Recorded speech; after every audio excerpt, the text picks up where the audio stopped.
Hallelujah. Hallelujah. Praise the Lord. Ma vie, on met les pommes les gaboboya. Do abo kokuya odechi.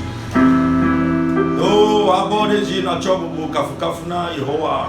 Miama u miawola les gaboboya. Hallelujah. Amen. Amen. Blessings and glory,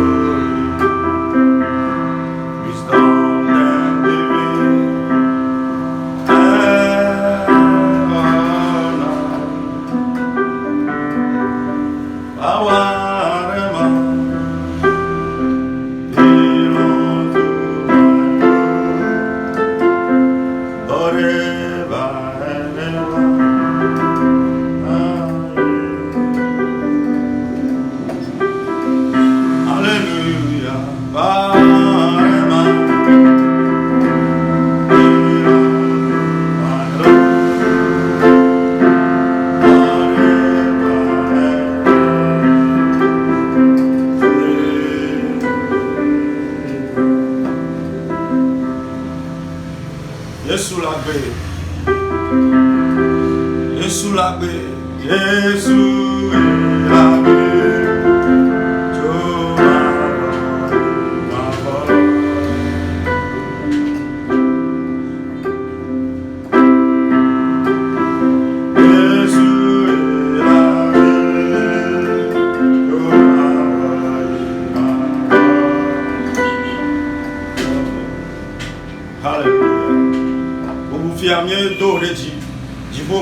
Ma ware ke me soplio eye ma ware ke me dewo afi to pleto gbe wa jo wenye ma wole wa me le tipo anibani wa foso pe wa me so atia kudi abe goudron ji ene abe ekesa we ji ene wa me ko ti blara voto ne lo ya da sime oyo be Yehowa katamatu oyo be pepesebe oyo be davamatia wa me do deji e me chobugo katana ole gabogo ya ne Yesu Kristo Nazareth la ben comme amen. Hallelujah. Praise the Lord. Nous vivons les forcément. Nous vivons tout. Nous vivons nous la pétons la main. Amen. Nous vivons à Gadonami, Gapopoyabe, Miegale ou Etri à nous, Etri Amandren Liami, Yagere Ameniame, Ta Ouilabe, Wame Gapoto le Gapopoyam, Akbebo Galemotime Naula, Dapenama, où les pommes les Gapopoyam, nous vivons au Nino. Elle a bénin le Witria, mais en Moses. Et on moyanambe au tri à mes ton se suicider le Togo et la benamou Jordan me dit tame boubou et agbe abe bébé c'est les c'est homme n'y a pas tamignan lui le jol il y a et gâteau qui a que han mais le nom bobo réunion va mais nous bébé ni bena wa gapoto la be et nous y wa mede et ya me avec do cave quoi et wa han wa ya galagbe nkantio amen bébé hallelujah. Talendi ala, maube ma glonobe, tout âme forgé contre toi sera sans effet. Et l'annonciant là nous yoturenti wa ma dedi o ma vemo, alléluia. Ma o nya betanya yoma. Et mia ponare le Esaïa kwa ban le tabla nevo, tabla ton vonne, puis amewe Andrea, les blombena. Tout âme forgé contre toi sera sans effet et toute langue qui s'élèvera en justice contre toi, tu la condamneras. Tel est l'héritage des serviteurs de l'Éternel. Tel est le salut qui leur viendra de moi, dit l'Éternel. Alléluia. Bible allait blond, les Isaïa pas balai, tabla tomboné, puis bien me andriame, lundi, il n'y a pas tami laissé. Mais l'annonciant là, nous yoturenti ola, ma jedio, et ya de yokata klo iponula, font boubou avaouti, et la bena, et ya ne gome papa, ple que sinon nous na me yo subona Yehowa, ameyo sona dona Yehowa, ameyo nyema utola. Nous sommes des pépés, babare pépé, et nya yo accord be susume, be accord blamea. Yesu le blobeda, ma ou le blona, Esaïa vene blonombe, ma Dieu et ma vemo. Alléluia. Amen. Sans avani, n'tila me baba, voyez bela avani, papa me baba, ava. Alléluia. Et bela, les rosetala, ava, ma gagné, javelot, lance, et tout. Voilà, il papa mais papa. Elle avait donné les temps les gars, mais les blés à molle ou à moi, mais les tours à si au voir. Mais le peur, blé ou voir. e amole nata e yele dolelia to ha me ha dolelia na bena e nya jora me di e gabe nya le sese e na mentalement sentimentalement émotionnellement agbeto pati do kave le Yesu pen comme va ma una min enwa me ve e ye ko gbe de bianti le gbogbo ba ba be e le nye o lu bon ple wo gbogbo ta yi se sen yo me la e le be o lu bon ple wo gbogbo la ro da no te sese be atem adwa ba o di le Yesu Christ pen comme ne mi po na le ko re te to ba gban le e ta me wo pipo ya me ne asenya me di ma gloire me alléluia. 2 Corinthiens 10 verset 4. Car les armes avec lesquelles nous combattons ne sont pas charnelles, mais elles sont puissantes par la vertu de Dieu pour renverser des forteresses. Alléluia. Ame beto anwa meton onye.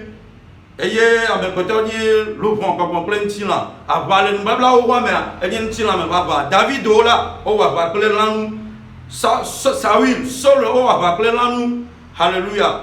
Voyez Jésus va jola avant gagner tila baba vani baba baba.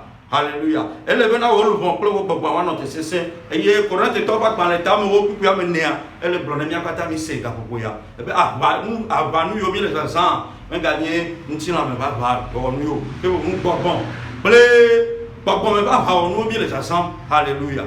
Amen. O le se inkonya ma wo be ma to no be edwa ba ti no le Jésus Christ au Nazareth la pen comme. Alléluia. Le bon là, et les sentiments, émotions, intellect, volonté. Alléluia. Ne foutois là, boudio gabogoya. Alors, il me mille les gabogoya. Ne foutois pour sam, la boudio. Nous y azalin tu vois les. Alléluia. Mensonge. Elle a notre dos à l'appareil au sous-soumet. Alléluia. Elle a bena, nous y a là, et nous y a ne wota là. Où y a là, et je vais à coup. Et mentalement, à nous abattu. Elle a son vent accordé au sous-soumet. Elle a son doute accordé au sous-soumet. Elle a encore crainte accordé au sous-soumet. Et elle a encore culpabilité. On tourne en bouffon de pio. Ben nous y a eu, et n'a nous y a joré dit. Et mentalement, émotionnellement, et bleu les Jésus comme. Elle a son découragement encore bleu. Et elle a encore maubenya encore bleu. Santana isana maubenya. Santana là et au double mau et nya Bible. Alléluia. Santana est pour Jésus. Quand il doji et Jésus et on titi donc que blanea. Santana est pour le désert. Et elle est tournée bena. N'est tipo again. Elle a bon le libena. Accord et voici mais wa forma ne père ko. Et blana Jésus bena ne ko pe wa so abolo. Alléluia. Ta Santana nya ma obenya. Santana là accord et nous yo me citer amandré là accord bleu.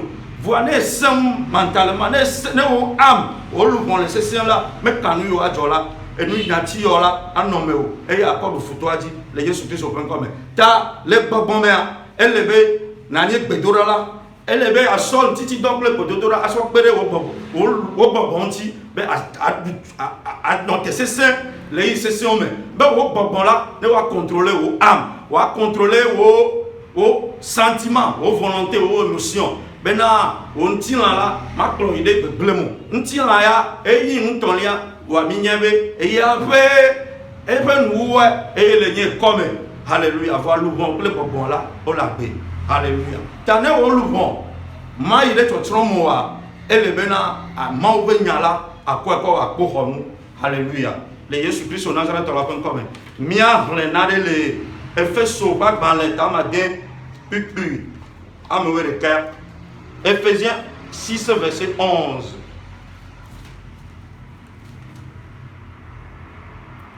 Revêtez-vous de toutes les armes de Dieu afin de pouvoir tenir ferme contre les ruses du diable. Car nous n'avons pas à lutter contre la chair et le sang, mais contre les dominations, contre les autorités, contre les princes de ce monde, les ténèbres, contre les esprits méchants dans les lieux célestes. Alléluia.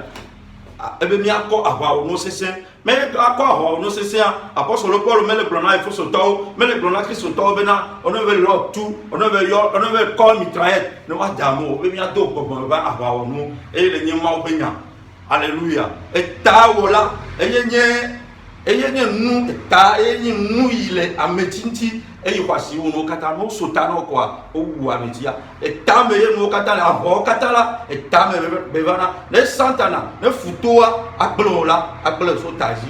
Alléluia. Aso nkuo akoglo aso nu aglo aso to aglo voit un même là les botagomé à Santana la tes senso à quoi bleu et meilleur un coup et tout et nous menti voit les babomé là Santana la zan amour Santana la zan émotion elle a zan intellect elle a zan sentiment à quoi bleu talendi là mauvenya et il a nommé mauvenya et il a no amour mais bedodora elle a nawe au babon la seum les sessions mais là à tem adouji o wana ba afio va gena na ba mais o dranavaro afio va gena na ba mais boxeur alors et quand dans la wa afio avayi quand d'abea o wana entraînement tawola o mauvila maunyala akod do gomedo pe yesu la nye gomedo pe non et yene yi session bala azanya akod futoaji le yesu Christ au même comme ranu yo kata futoatim azan akod blewa et le nye di bon blew ranu yo futoala za so blewa et le nye patience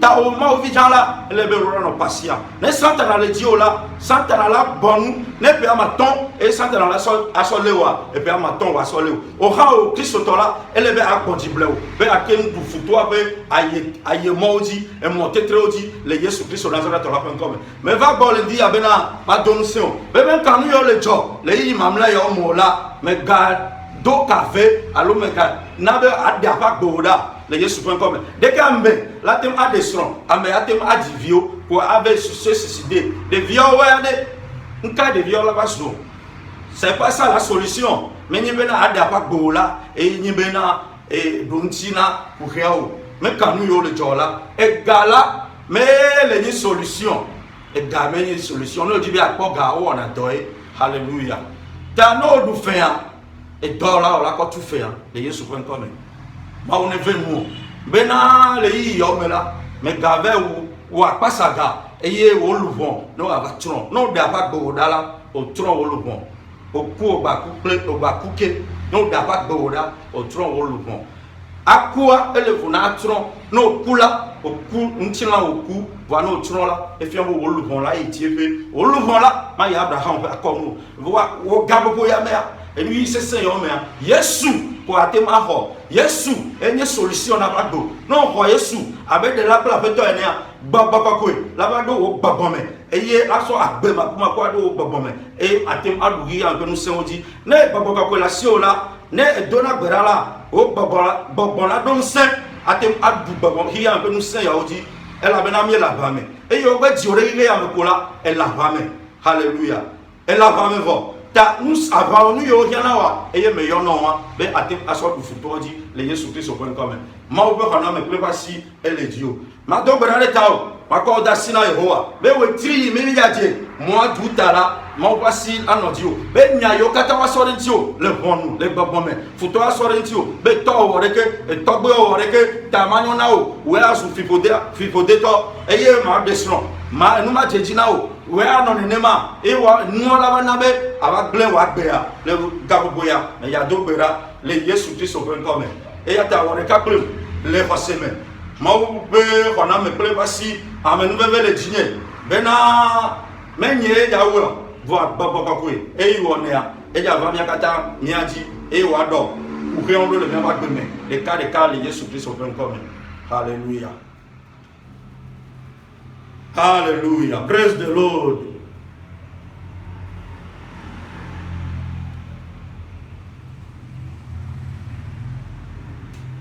Baba kakwe nous c'est Baba kakwe nous c'est Baba kakwe nous c'est adeli Ebo nous c'est uta. There is power above all powers. There is power above all powers. Holy Ghost power, power, power. Holy Ghost power, power, power. Holy Ghost power, power, power. There is power above all powers. Nyemele pour nous abe amei bi pass school ko bo mele pour nous abe amei pass school amei o pass do e amei ga to me e ba ho chuchuro et me le faut nous plaît qu'à carré dino les Yesu point comme nya yo kata me blono là yin ton ya gbe nya me blono et ne se e wori di là plaît de dora là ma atem avenu les Yesu Christ point comme mais donc bera les Yesu point comme be wa me le pom wa me le 5 konye wa me ye hundede agbe abe kuheo e na bena ele brobena e vona evo ya jo terminé yin to e ba gbe ya mais donc bera le ta o les Yesu point comme be babako be musene vadio eye ni wa do wolu pon ple wo gbogboro le Yesu point comme ne mi atogbe David le be gbe dura me e be so Salomon be hadiji o me e yo ne be lubon e ti a e nya be lubon die futo atem ato agble me chowo lubon ni ro de Yesu Nazareth la bo bulame me chowo babon ni ro de Yesu Nazareth la bo bulame me chowo ontina ni ro de Yesu Nazareth la bo bulame e wu po katata e ni Yesu bo bula e vadio e yo pata bo vio kata le dio le Yesu Christ point comme là mo bo kana me vadio me chowo Yesu bo wa topodo ko to va gbe e ye me bio ko na me le dio le Yesu point comme accordé voici me wa formation de père que l'anu yo kata touré dio le mois d'août yame et bon drobe de sia de wa pro de babo me a e forma ko forma bu ne va que toi dit mon père on a me va dire et peu gloire le Dieu le Jésus Christ au Nazareth la point comme amen aussi non vio le wo subola bobo eto so eto ke kiake mon ba me évangéliste alonya nyoka kala innocent la TV dit Joseph Prince so Lomé Togo mon basi mon père on a me et le Dieu mais bon moi de Outa est passé nuit et mon père assis et le mot katame mais bon je y a to mais bon we ala et je Yesu to le Yesu point comme